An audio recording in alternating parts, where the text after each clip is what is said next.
नमस्कार दोस्तों, स्वागत है आप सभी का हिस्ट्री 365 में। मेरा नाम है चंद्रेश उपाध्याय और आप देख रहे हैं हिस्ट्री 365। जैसा कि आप सभी को पता है कि हमारा जो दक्षिण भारत का इतिहास है वो प्रारंभ है और इसमें हम आज देखेंगे। आज का जो हमारा क्लास है वो हमारा दक्षिण भारत के इतिहास में होगा। जैसा कि आप सभी को पता है कि इससे पहले का जो हमारा क्लास हुआ था उसमें हमने देखा था कि दक्षिण भारत के इतिहास में जो वहाँ के संगम साहित्य थे और उनके जो महाकाव्य थे उनके बारे में हमने इससे पहले की क्लास में देखा था। अगर आपने उस क्लास को नहीं देखा है तो जाके प्लीज देख लीजिएगा, तब ये जो क्लास है वो देखिएगा तो क्या होगा कि आपको ये समझ आएगा। तो चलिए आज की क्लास को स्टार्ट करते हैं। तो जैसा कि आप सभी को पता है कि सभी दक्षिण भारत के इतिहास में हम जब तमिल साहित्य को देखते हैं, तमिल संगम को देखते हैं, उसके बाद तमिल जो महाकाव्य है उसको देखते हैं, उसके बाद हमें तमिल उस समय के जो राज्य थे यानी कि जो वहाँ पे वंश शासन कर रहे थे उनके बारे में देखना अनिवार्य हो जाता है। तो हम सबसे पहले जो हमारा चोल है, चोल राजवंश के बारे में या चोल राज्य के बारे में कह सकते हैं, तो आज हम उनके बारे में देखेंगे और उनके बारे में जानेंगे। इसमें हम उनके बारे में देखेंगे कि आपको पता है कि चोलों की जो शाखा है वो दो है।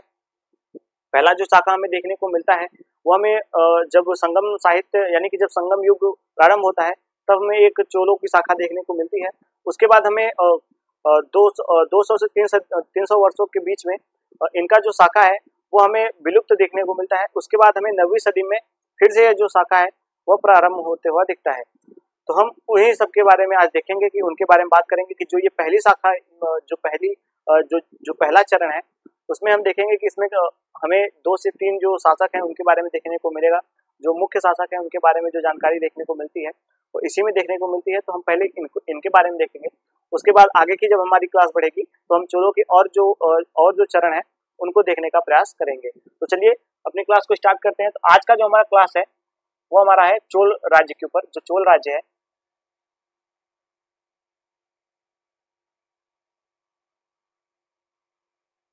चोल राज्य पे आधारित है। तो सबसे पहले हम देखेंगे कि जो चोलों का एक भौगोलिक स्थिति दृश्य है वो देखने का प्रयास करेंगे। तो भौगोलिक स्थिति में देखेंगे कि यह जो राज्य है वो 2 नदियों के बीच में स्थापित था। हमें 2 नदियों का नाम जो है वह देखने को मिलता है।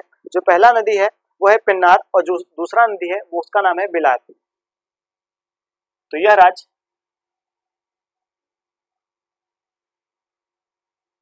2 नदियों के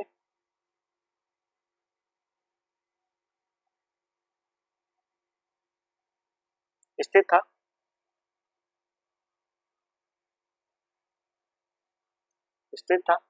पहला जो है वो है बेलनार। आपको देखने को मिलेगा एक पेन्नार है और एक बेन्नार है, ऐसा हमें उल्लेख देखने को मिलता है। तो जो पहला है वो है पेन्नार नदी और जो दूसरी है उसका नाम है बेन्नार। हमें देखने को मिलता है बेलार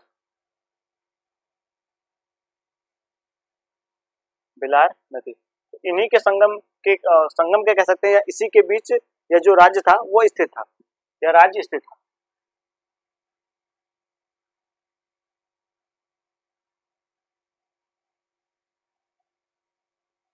नदियों के बीच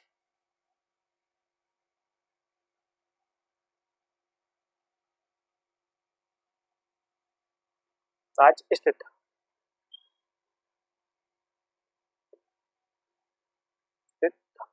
उसके बाद हम देखेंगे कि और इसके आगे जब हम बढ़ते हैं तो हमें इसमें सबसे पहले एक शासक का जो उल्लेख है वो देखने को मिलता है, जिनका नाम हमें देखने को मिलता है। इनका नाम है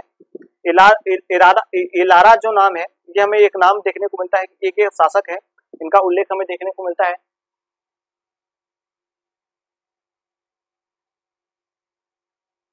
इसके प्रथम शासक के रूप में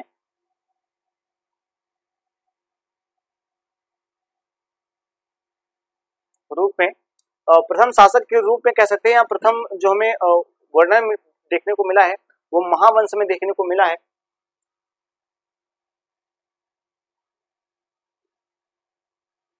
महावंश में आपको पता होगा कि महावंश जो है ये बौद्ध एक ग्रंथ है, बौद्ध धर्म का एक ग्रंथ है। तो इसमें हमें महावंश में इनके बारे में महावंश में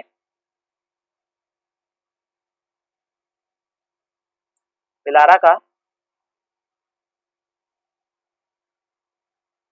वर्णन मिलता है। एलारा का जो वर्णन है वो हमें इसमें देखने को मिल जाता है। तो आपको इस बात को नोट करना है।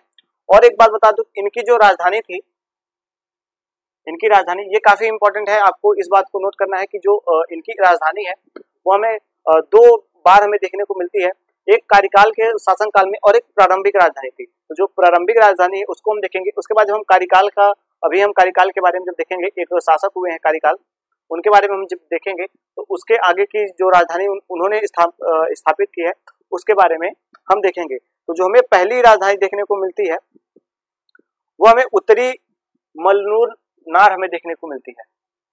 पहली राजधानी, प्रारंभिक राजधानी कह सकते हैं, प्रारंभिक राजधानी, जो प्रारंभिक इनकी राजधानी है, हालांकि इनकी 2 राजधानियां हैं, तो उसमें से जो पहली राजधानी हमें देखने को मिलती है उसका जो नाम है वो उत्तरी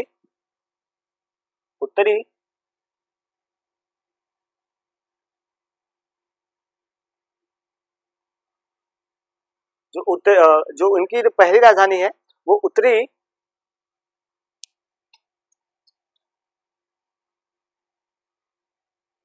मल्लूर है।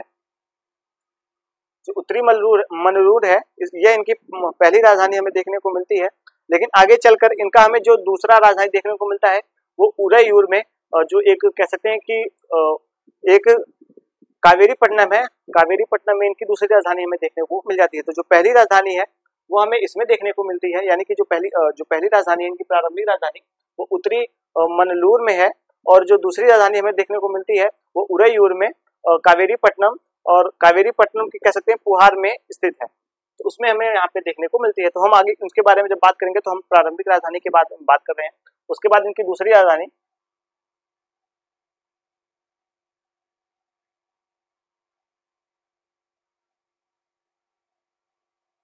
इनकी दूसरी राजधानी उदययूर में, उदययूर, यहाँ मैं लिख रहा हूँ कावेरीपट्टनम,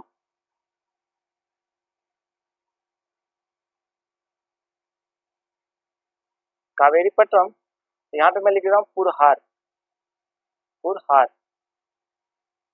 पुहार कह सकते हैं, या पुरहार कह सकते हैं, या पुहार कह सकते हैं। तो यहाँ पे पुहार होगा, पुहार में स्थित थी।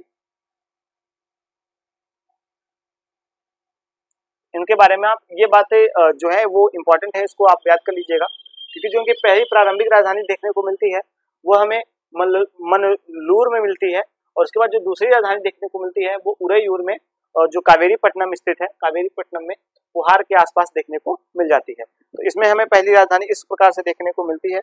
उसके बाद हम देखेंगे कि इसमें ऐसा वर्णन हमें देखने को मिलता है, इसमें ऐसा वर्णन हमें देखने को मिलता है कि श्रीलंका पर इन्होंने राज्य किया था, इस राज्य वालों ने, यानी कि इस राज्य ने श्रीलंका पे राज्य किया था। अभी हम आगे उसके बारे में बात करेंगे कि इन्होंने श्रीलंका पे किस प्रकार से आक्रमण किया, और वहां पे से 16,000 कैदियों को, यानी कि बंदियों को लेकर आए, और उन्होंने एक बांध कह सकते हैं, एक झील थी, बांध कह सकते हैं, बांधी का निर्माण करवा रहे थे। तो बांध का निर्माण करवाने में उन 16,000 कैदियों को, या कह सकते हैं दासों को, उसमें लगाया था।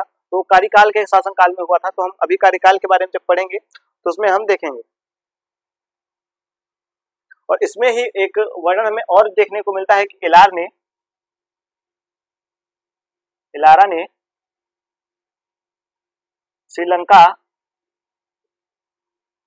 श्रीलंका पर आक्रमण किया था और उसको जीता था, और 50 साल तक उस पर शासन किया था।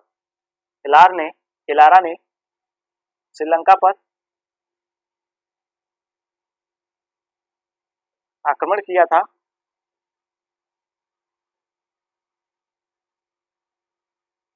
श्रीलंका पर आक्रमण किया था, और 50 वर्षों तक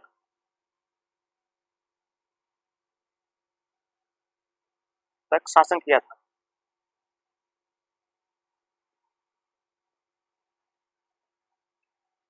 शासन किया था। तो इस प्रकार से हमें इनके बारे में जो वर्णन है वह देखने को मिलता है। महत्वपूर्ण यह है कि चोलों के बारे में एक सबसे महत्वपूर्ण बातें हैं, इनका जो व्यापार था, जो वाणिज्य था, वो सबसे ज्यादा जो समृद्ध था, वो किन कारणों से हमें देखने को मिलता है। एक चीज आपको एक और बात बता दूं कि चोलों का जो वैभव था जो समृद्धि थी, जो वैभव था, वह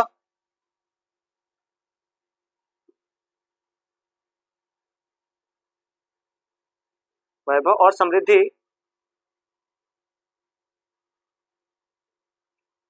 चोलों का वैभव और समृद्धि था, वह इनके सूती वस्त्र के जो व्यापार था, सूती वस्त्र का जो व्यापार था, उस पर आधारित था। सूती वस्त्र के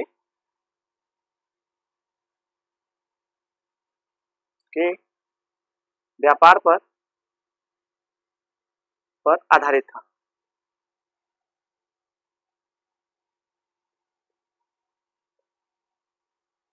आधारित था। सूती वस्त्र का जो व्यापार था, उसपे इनका जो कह सकते हैं कि ये जो विदेशों के साथ अपना आयात और निर्यात किया करते थे, तो इनका जो वैभव था वो उसी सूती वस्त्र के ऊपर आधारित हमें देखने को मिल जाता है।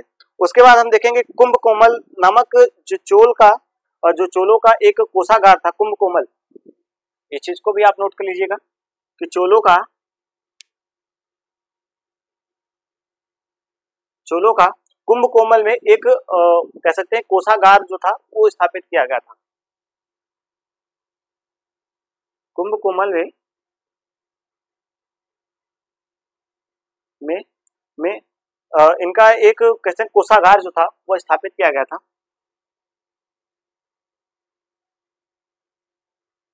गार स्थापित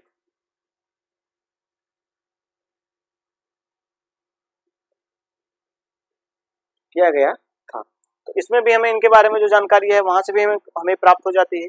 इसमें इनका वर्णन है वो भी देखने को मिलता है।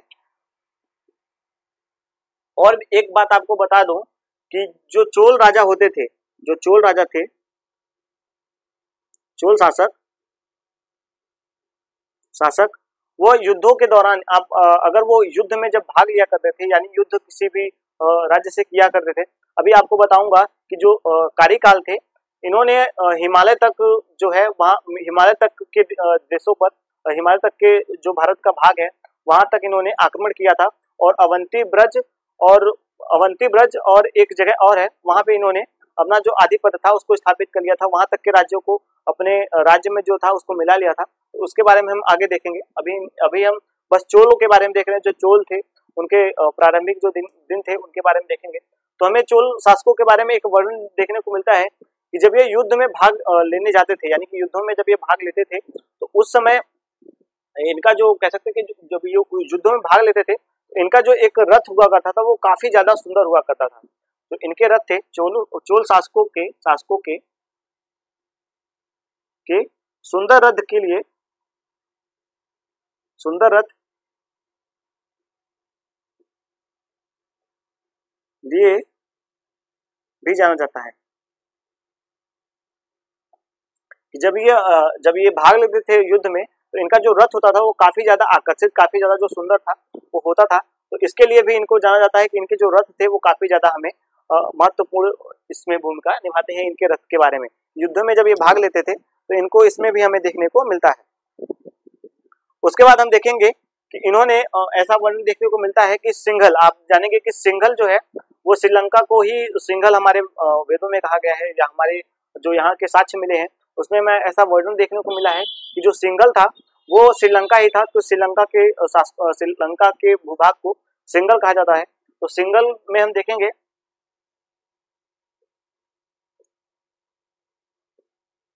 जो सिंघल थे, सिंघल में हम देखेंगे कि सिंघल में जो चोल राजा थे इन्होंने आक्रमण किया था और 12,000 बंदियों को 12,000 बंदियों को, जो मतलब कह सकते हैं कि जो युद्ध के दौरान वहां पे थे सिंघल में, श्रीलंका के 12,000 सिंघल के कह सकते हैं कि जो युद्ध उस समय किया करते थे उनके बारे में हमें वर्णन देखने को मिलता है। युद्ध बंदियों को उन्होंने लाके यहाँ पे एक बंदरगाह को निर्माण करवाने में लगवाया था। सिंघल, यहाँ पे मैं लिख रहा हूँ श्रीलंका, सिंघल या श्रीलंका से युद्ध किया था और वहां से 12,000 बंदियों को, यानी कह सकते हैं कि जो बंदी थे जिन्हें वो किया गया था,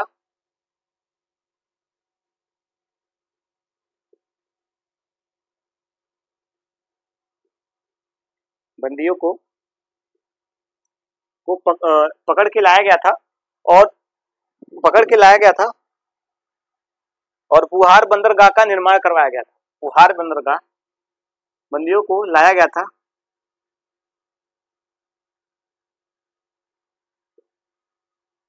और पुहार बंदरगाह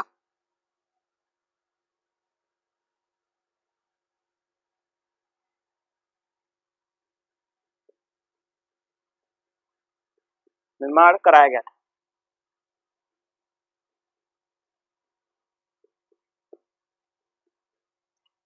तो इस प्रकार से हमें इनके बारे में जो वर्णन है वो देखने को मिल जाता है।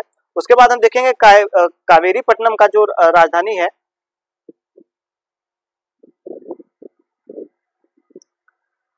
अब हम देखेंगे कार्यकाल के बारे में। तो ये जो बातें मैंने बताई ये कार्यकाल के बारे में था कि इन्होंने 12,000 बंदियों को वहां से लाया था और यहाँ पे जो एक कह सकते हैं पुहार बंदरगाह था उसका जो निर्माण है वो इन्होंने करवाया था।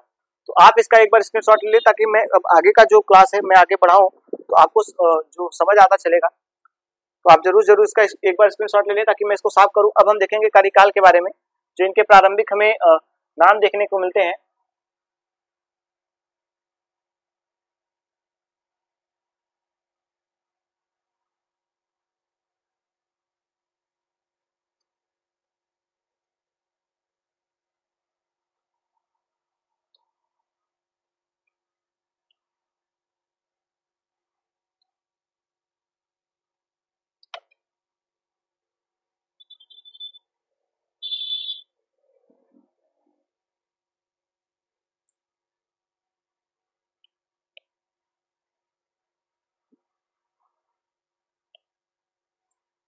अब हम देखेंगे शासकों के बारे में। अब हम देखेंगे चोल राज्य के जो शासक थे कार्यकाल, उनके बारे में देखेंगे।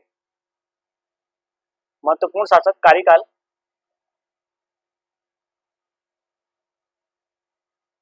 के बारे में देखेंगे। यह काफी ज्यादा इंपॉर्टेंट है और इनके बारे में हम देखेंगे कि इन्होंने अपने शासनकाल में कौन कौन सा कार्य जो है वो किया है। तो सबसे पहले मैं आपको बता दूं कि कार्यकाल का जो मतलब होता है वो क्या है। तो नीलकंठ शास्त्री नामक एक विद्वान है, यहाँ पे मैं लिख देता हूँ नीलकंठ शास्त्री।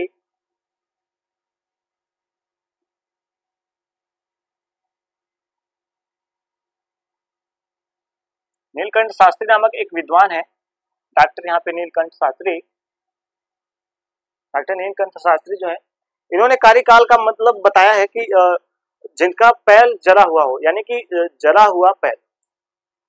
कार्यकाल का मतलब जो है वो है जला हुआ पैर, जला हुआ पैर। तो हम देखेंगे और हम सबसे पहले एक बात और आपको बता दूं कि कार्यकाल के जो पिता थे उनका नाम जो था वो हम देखेंगे कि कार्यकाल के जो पिता थे इनका नाम हमें देखने को मिलता है इलन जेत चेत्री। इलन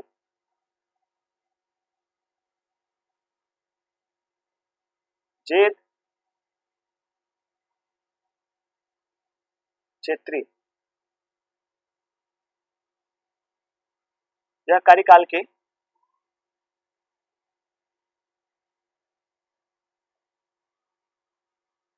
पिता थे। और एक बात आपको बता दूं कि प्रारंभिक दिनों में जब कार्यकाल जब शासक बनता है, बनने से पहले ही इसको एक बंदी गृह में डाल दिया जाता है, बंदी गृह में डाल दिया जाता है, यानी इसे कैद कर लिया जाता है कार्यकाल को।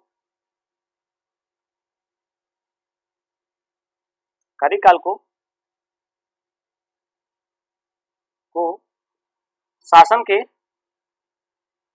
प्रारंभिक दिनों में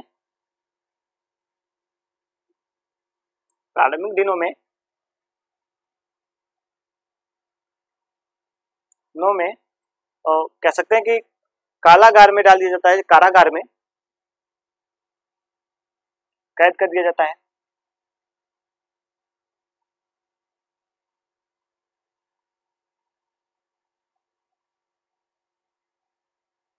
कारागार में कैद कर लिया जाता है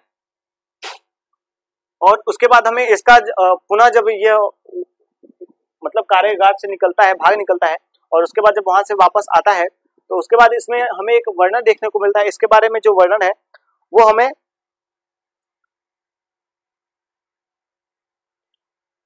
पंतु पादु में, जब मैंने आपको बताया था तो पंतु पादु था, पंतु पादु में इसके पुनः शासन काल, या कह सकते हैं राज्यपाट को संभालने का, शासन संभालने का, शासन को प्राप्त करने का वर्णन मिलता है।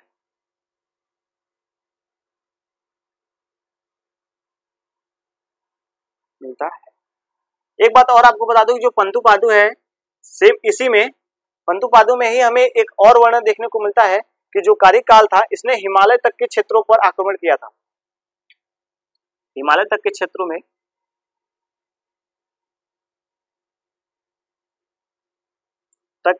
पे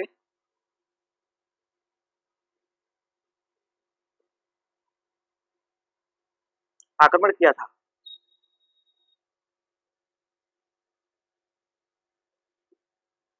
या हाँ, उसके बाद हम देखेंगे हमें और भी जो इसके बारे में जानकारी देखने को, जिसने वहां पे आक्रमण किया था, यह हमें पंतु पादु में वर्णन इसका जो है वह देखने को मिल जाता है कि इसने हिमालय तक का जो है उस भाग को जीता था।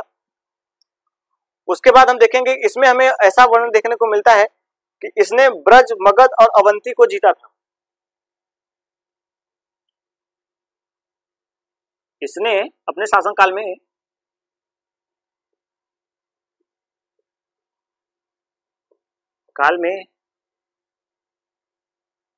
ब्रज, अवंती और मगध को जीता था, तो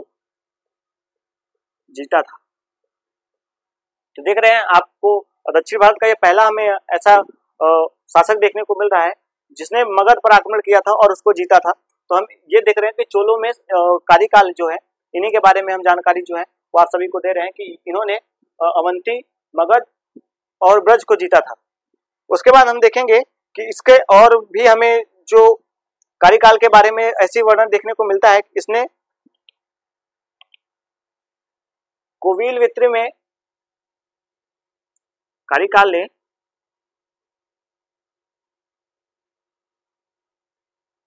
कोविल वित्री में जहां पे कह सकते हैं कोविल वित्री कह सकते हैं, या वेड़ी का युद्ध, वेड़ी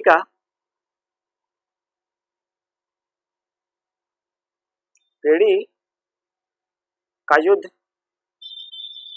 युद्ध लड़ा था, वेड़ी का युद्ध लड़ा था। और इसमें इसने 11 राजाओं को इसने पराजित किया था, यानी कि 11 राजाओं युद्ध में 11 राजाओं को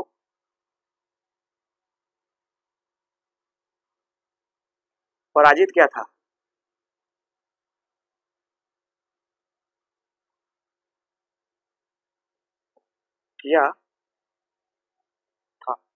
उसके बाद हमें एक इसके युद्ध के बारे में और जानकारी देखने को मिलती है। ऐसा कहा जाता है कि इसने एक वृक्षों का कह सकते हैं वृक्षों का वन था, उस जगह पे इसने आक्रमण किया था। यहां पे मैं लिख देता हूं कि वृक्षों का मैदान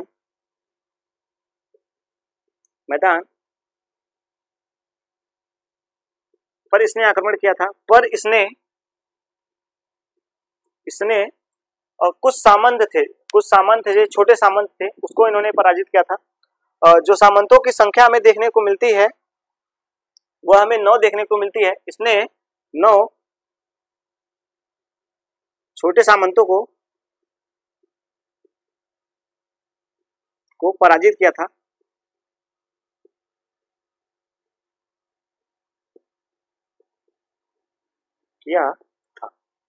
तो इस प्रकार से हम देखेंगे कि इसके में 2 युद्ध के जो वर्णन देखने को मिलते हैं वो इसमें मिलते हैं।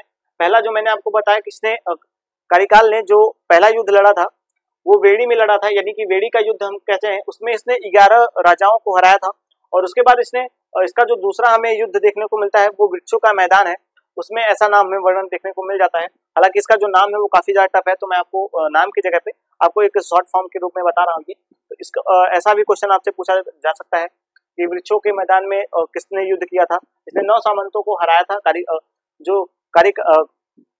कार्यकाल था, इसने इस 9 सामंतों को हराया था। उसके बाद हम देखेंगे कि इसकी एक रचना थी।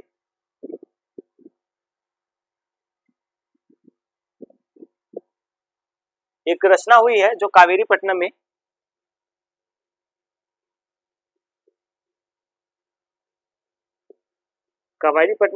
रचित कावेरीपट्टनम में जो एक इसकी यहाँ पे रचना हुई है पट्टीनालायल का पट्टीनालय की जो पट्टीनालय है, इनके बारे में जो हमें जानकारी मिलती है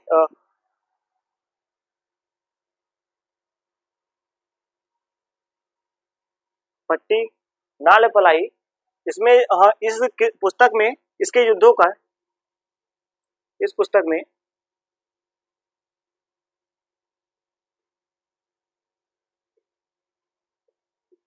इनके युद्धों का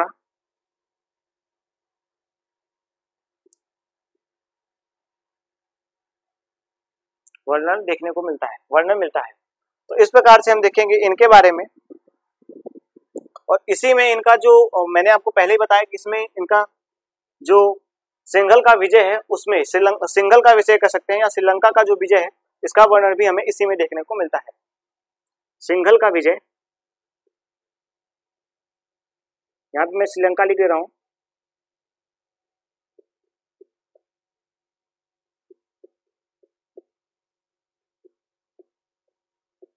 का वर्णन मिलता है। और इसी पुस्तक में, यानी कि आपको बता दूं, इसी पुस्तक में मैंने जो आपको बताया यहाँ पर कि ला करके एक जो राजधानी थी उसको बसाने का जो है वो कार्य इसमें किया गया था। तो इसी पुस्तक में हमें ऐसा वर्णन देखने को मिलता है कि यहाँ से 12,000 बंदियों को ला करके पुहार बंदरगाह पर, इसी में देखने को मिलता है कि श्रीलंका से 12,000 बंदियों को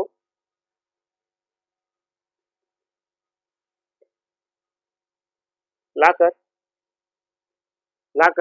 एक मैंने आपको बंदरगाह बताया था, पुहार बंदरगाह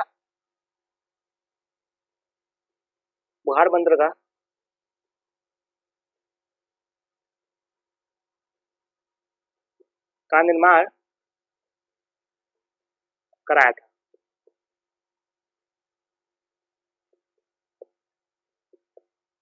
था। तो इस प्रकार से हमें इनके बारे में जो वर्णन है वो देखने को मिलता है। उसके बाद हम देखेंगे कार्यकाल ने ही अपना जो राजधानी है, मैंने आपको पहले बताया था कि कार्यकाल ने अपनी जो राजधानी थी कावेरीपट्टनम पुहार में ही बनाया था। तो यहाँ पे मैं लिख देता हूं, कार्यकाल ने अपनी राजधानी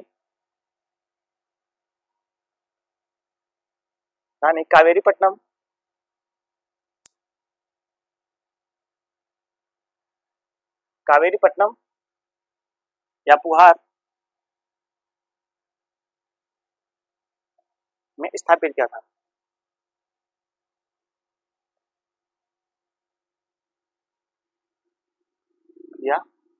तो हमें इनके बारे में जो जानकारियां देखने को मिलती है वो इसी प्रकार से देखने को मिलती है। और एक बात आपको बता दूं कार्यकाल के बारे में, इसे यह जो था, जब हमारे वैदिक धर्म का ये संरक्षक था, यानी कि संस्थापक कह सकते हैं कि वैदिक धर्म का ये अनुयायी था। तो मैं यहाँ पे लिख देता हूं, यह वैदिक धर्म का अनुयायी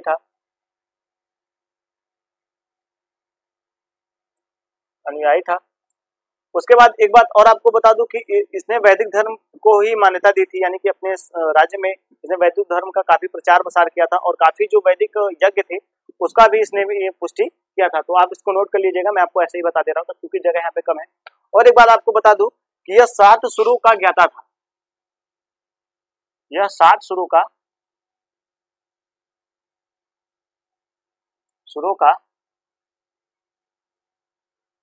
ज्ञाता था। 7 सुरों का ज्ञाता है। इसने 7 सुरों का जो ज्ञाता है उसका भी हमें वर्णन इसमें देखने को मिलता है कि यह संगीत का प्रेमी था, 7 सुरों का ज्ञाता था, और इसने काफी अपने दरबार में जो उस समय के रचनाकार थे उनको वहां पे बुलाकर स्थापित कर रखा था। तो उसके बारे में भी हमें वर्णन देखने को मिलता है कि इसने काफी कह सकते हैं कि उस समय के जो विद्वान थे उनको संरक्षण दिया था। इसने अपने शासनकाल में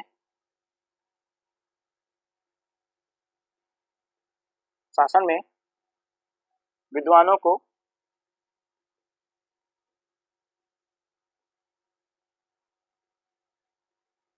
संरक्षण प्रदान किया था।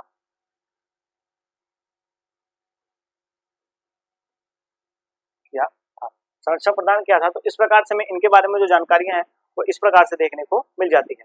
अब हम कार्यकाल के बारे में देख चुके हैं। तो कार्यकाल के बारे में मैंने आपको सारी बातें बताई कि इनका जो जन्म था वो इस प्रकार से था कि ये दक्षिण भारत में यह पैदा हुए थे। दक्षिण भारत के चोल राजवंश में ये पैदा हुआ थे। तो चोल राजवंश के जो प्रथम और उसके बाद कह सकते हैं द्वितीय जो हमें सबसे काबिल जो शासक देखने को मिलते हैं, जो जिनकी महत्वाकांक्षी योजना रहती है, और इन्होंने हिमालय तक के भाग पर आक्रमण किया था और वहां के मगध, ब्रज और अवंती राज्य को अपने राज्य में मिलाया था। तो इस प्रकार से इनके बारे में वर्णन देखने को मिलता है।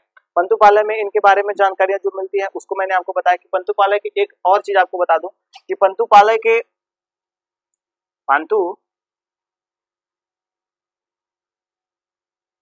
जो है, यहाँ पे मैंने आपको बताया कि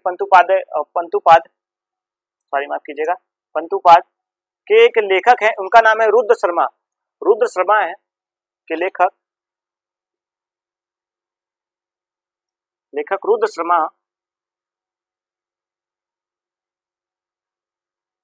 शर्मा उनको इन्होंने 16,000 स्वर्ण मुद्राएं उनकी कविता पर खुश होकर कार्यकाल ने दिया था। यहाँ पे मैं लिख देता हूं, रुद्र शर्मा को 16,000 कहीं कहीं पे हमें 16,000 देखने को मिलता है, कहीं कहीं पे 16 लाख देखने को मिलता है। तो स्वर्ण मुद्राएं इनको प्रदान की गई थी, इनको प्रदान किया था कार्यकाल ने। तो इस प्रकार से हम देखेंगे कि इनके बारे में जो जानकारियां देखने को मिलती है इसी प्रकार से देखने को मिलती है।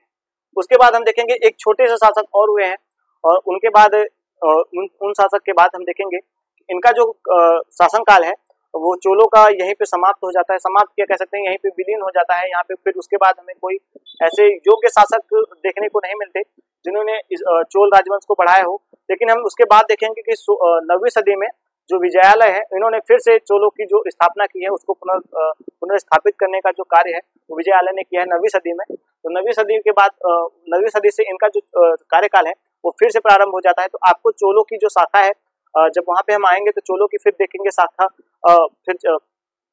माफ कीजिएगा, चालुक्यों की जो शाखा है उसमें हम देखेंगे, तो उनके बारे में हमें जानकारी देखने को मिलती है। आपको एक बात याद रखना है कि चोल और चालुक्य यह दोनों अलग अलग हैं। तो चोल और चालुक्य को एक में कंबाइन करने की कोशिश ना करें, क्योंकि कुछ चीजें ऐसी हैं जो आपको समझ में नहीं आती। तो चोल और चालुक्य को हम एक साथ कंबाइन नहीं कर सकते, क्योंकि चोल जो है वो अलग राजवंश है और जो चालुक्य है वो अलग राजवंश है। उनके बारे में हम देखेंगे। इसी प्रकार से हमारी जो आज की क्लास है हम इसमें देखेंगे। और आगे हम देखते हैं कि लार्ड, एक जो हमारे और शासक हैं, दिख रहा है यहाँ पे, हाँ, लॉर्ड माइल, यह शासक इनके कार्यकाल के बाद यह जो शासक थे इनका जो नाम है वो हमें काफी ज्यादा इंपॉर्टेंट नहीं है। हालांकि ये हमें इस वंश के अंतिम महान सम्राटों में से एक जाने जाते हैं। तो लॉर्ड लाइल जो थे, लॉर्ड माइल थे, यह एक कवि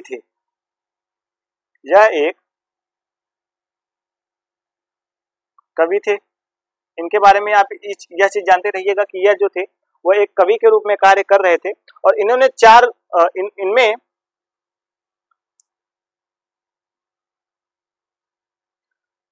इन्होंने काची पे शासन किया था। ये चीज आपको याद रखना है कि इन्होंने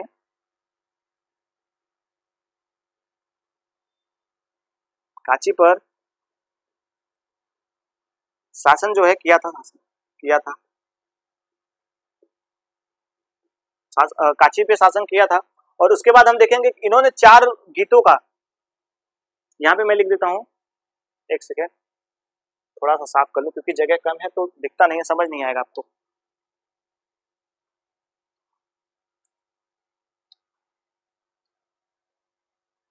तो हम देखेंगे इनके बारे में जो देखने को हमें और जानकारी मिलती है कि इन्होंने 4 गीतों की एक कविता तैयार की थी, 4 गीतों की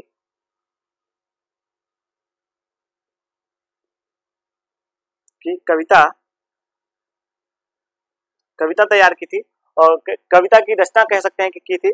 इस कविता की जो यह नैतिक दीक्षा देती थी उस समय में, यह नैतिक दीक्षा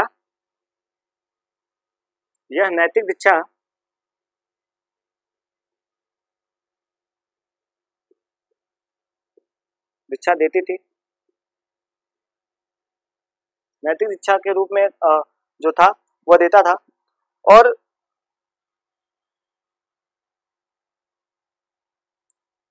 एक बात इसमें सबसे ज्यादा जो इम्पोर्टेंट था इस कविता में जो एक चीज सबसे ज्यादा इम्पोर्टेंट थी वो यह थी कि सुशासन के लिए राजा की जो चरित्र है वो काफी ज्यादा इम्पोर्टेंट था। इसमें देखेंगे कि सुशासन के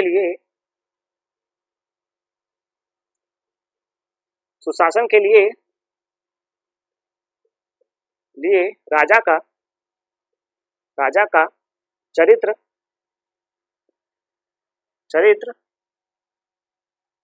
चरित्र महत्वपूर्ण था, या कह सकते हैं खास योगदान जो था वो निभाता था, ऐसा इसमें वर्णन था कि राजा का चरित्र इंपॉर्टेंट था, महत्वपूर्ण था।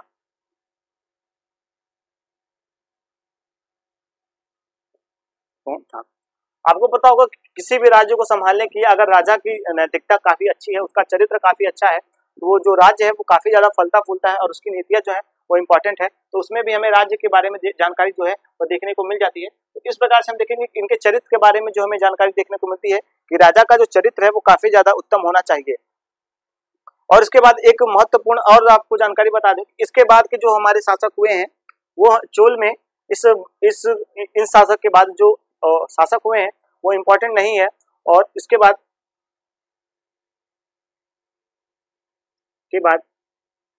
चोल शासक महत्वपूर्ण नहीं है, इनके बाद कोई भी महत्वपूर्ण चोल शासक नहीं हुआ, सॉरी माफ कीजिएगा, इनके बाद कोई महत्वपूर्ण चोल शासक नहीं हुआ।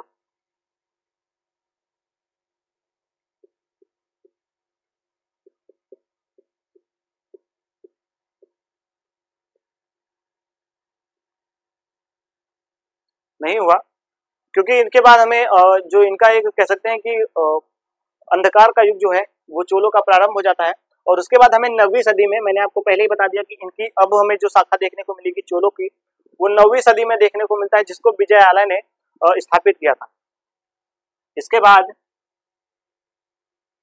बाद चोलों की शाखा, चोलों को हम 2 चरण में बांटते हैं। पहले आपको बता दूं कि प्रारंभिक है चोलो, इसके बाद जो चोलों की शाखा है वो हमें 9वीं सदी में फिर से देखने को मिलती है। 9वीं सदी में यहाँ पे मैं लिख देता हूँ, इनका नाम इंपॉर्टेंट है, विजयालय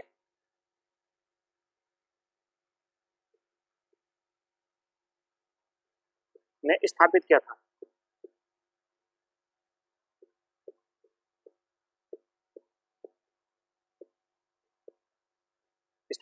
था।